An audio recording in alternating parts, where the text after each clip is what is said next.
So it's reported Dwight Howard successfully completed a 2-day workout with the Warriors. They worked him out. He met with Dunleavy, Kerr, the powers that be, and he was on his way to Los Angeles Thursday to have a workout with Draymond and Chris Paul. The veterans have signed off on it, and I think Warriors Twitter, Dub Nation, everyone was like, "Oh, well, looks like it's happening, right? It's happening. Okay, it's pretty exciting." Not so fast. Not so fast. Who was it? Shams reported yesterday the Warriors will not be signing Dwight Howard, and they want to leave that spot open. We've heard that before, right?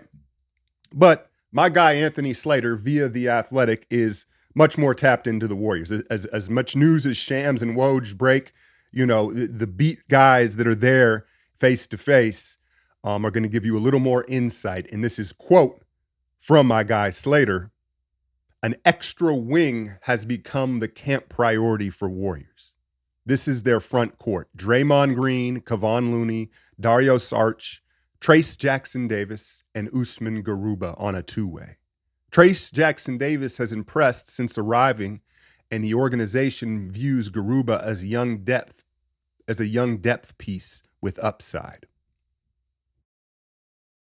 So, listen, a couple people yesterday added me like, "Yo, news, what's the news? What's the news?" Like, what threw me off was covering the Niners, the Thursday night Niner game, patron covering all the Niner games. Check that out. But I don't break news here, man. I'm not here to break news to y'all. It's with our smartphones, we get the news we all get it at the same time. I want to digest the information and present y'all with some actual thoughts, right? And so I do have some thoughts on this. Am I disappointed? I think more so because it felt like it was already happening, right? One, I think Dario was probably promised minutes. Remember, they pursued him for quite a while when free agency opened, right? He didn't just hop aboard. It looked like it took some convincing to bring him on. And so I would imagine part of that convincing was telling him, "Hey, you're going to get 18, 20 minutes a night." So that's one, right? It also sounds like perhaps they were worried that Dwight may impede Trace Jackson-Davis and Usman Garuba, two young guys. Now, we've heard this story before, right? This was very much the last 2 seasons headed in. It was like, "Hey, why don't we get a big guy?" "Oh, we've got James Wiseman, right? We've got a young guy, Kuminga. We don't want those minutes taken." And I think they know Kerr leans on veterans. So that may have been a concern, right? I do have a conspiracy theory as well. Was the leaking of the workout with Draymond and Chris Paul on Dwight's side, and is that what turned them off, right? Because if you don't know, on Twitter, Draymond, it was Joe Dumas, I believe, NBC Bay Area. Don't quote me on that. He's a good reporter. Y'all know who I'm talking about.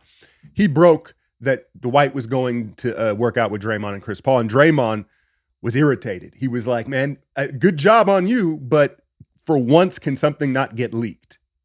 was the reply from Draymond. And so it crossed my mind that, things were going well and it was lining up. And then the fact that got leaked out by only Dwight's side, because no one else would have said anything. They were like, "You know what? Nah, man. Like, we need to, we have such a spotlight and a magnifying glass on this organization. We can't have him letting things out of the locker room like that." And so just a thought. But, at the same time here, was it just a charade? Was this just a charade to the fan base? Like, no, we're looking at bigs. We know we want bigs, because that's what we heard. The Warriors know they need size. They need another big man, right? But now Slater's saying the priority is wing depth. Which way is it? Nothing has changed. All of a sudden you work out Dwight. Now, no, we don't want a big. We don't need, the priority is wing depth, right?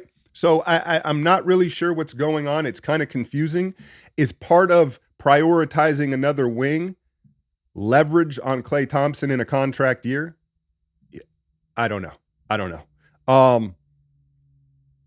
That said, if they're leaving the spot open, who could possibly fill that if it's going to be a wing, like they say? But I don't know what we should take at face value at this point. What would really piss y'all off? You know what would really piss y'all off? If they brought back Anthony Lamb, right? Kerr was like, nah, we got to bring my guy back.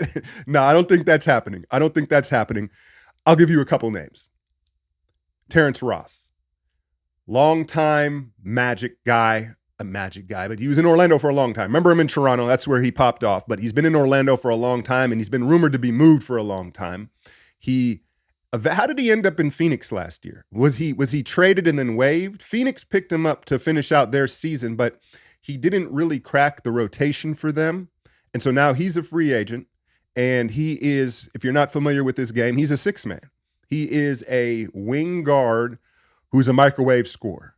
Not known for his defense, but can spread the floor, finishes at the rim, extreme bounce. I think he was in a couple dunk competitions. So Terrence Ross is a veteran guy that would fit the description, right?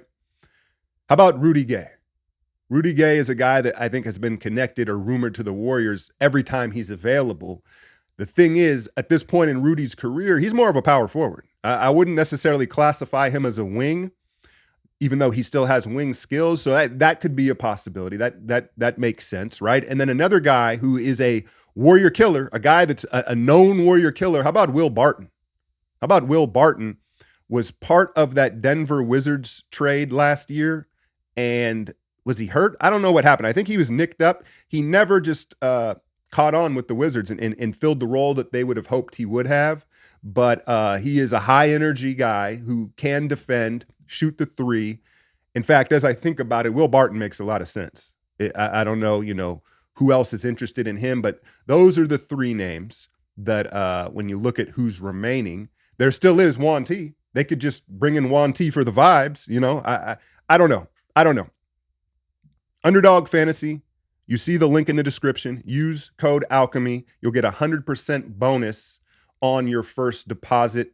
Let me give you my pick'em this weekend. I've got Russell Wilson higher than 1.5 touchdowns. They're playing the Dolphins. I think it's going to be a track meet. I think, I ain't going to say they're going to win or nothing, right? But I think there's going to be a lot of points on the board. And then since everybody's tuning in, let's go with this Colorado-Oregon game tonight. And it's the same theory. I'm going to go Shadir Sanders, Shadir, Dion's kid. I'm going to go higher than 22 fantasy points because, again, track meet, Oregon, a lot of points on the board. They're probably going to be playing from behind. That's my pick'em, Underdog Fantasy. Link in the description. You can fade me. You can follow me. Really excited when basketball starts. I like my football, but basketball, I'm going to have some really, really fun pick'ems. But yeah, man, I don't know. I think, again, it's funny, the perception and context of things, right? Because I don't think we were all necessarily thirsty to add Dwight Howard, but once it seemed like a realistic possibility, now we're just disappointed that it didn't happen, right? That's kind of like the human psyche. So, we'll see, man. I'll leave you with this. I'll leave on a positive note because Trace Jackson Davis, you can go look at the scouting report I had on him around draft time. It's still on the channel. I thought we might take him. Was it the 19th pick? Forgive me with my memory, where we took Podjenski. I thought Trace could be taken there. I understood he was 23. He doesn't spread. He's not a modern power forward, but you can go look at my scouting report on him. I'm telling you right now, this kid has, and I shouldn't even say kid at 23. Now, he's still a kid, but there is an Amari Stoudemire, Kenyon Martin-esque quality characteristics to this kid. Huge mitts, huge bounce, power, but most importantly, a natural aggression. There's a lot of dudes with bounce and power, right? And in an open gym, in a layup line, you're like, dude, I wouldn't want to try to contest him at the basket, right? But that's not how they play in game. Trace Jackson, his hands, his understanding, and his natural physicality at the basket, you put that in the Warriors' spacing, I truly believe he could be the potential steal of this draft, and he could have a real impact as a rookie. And so while it is disappointing that Dwight's not going to be here, I am excited at the possibility of him being in the rotation. And if they see that for him, if he's going to get real minutes, I think there's a real chance that he, again, is going to be the steal of this draft, considering where they got him. Let me know what y'all think. If they're going to add a wing, who should it be? Are you sad they didn't get Dwight, or are you like, we didn't need the clown show anyway? Hit that like, share, and subscribe. I'm out, y'all.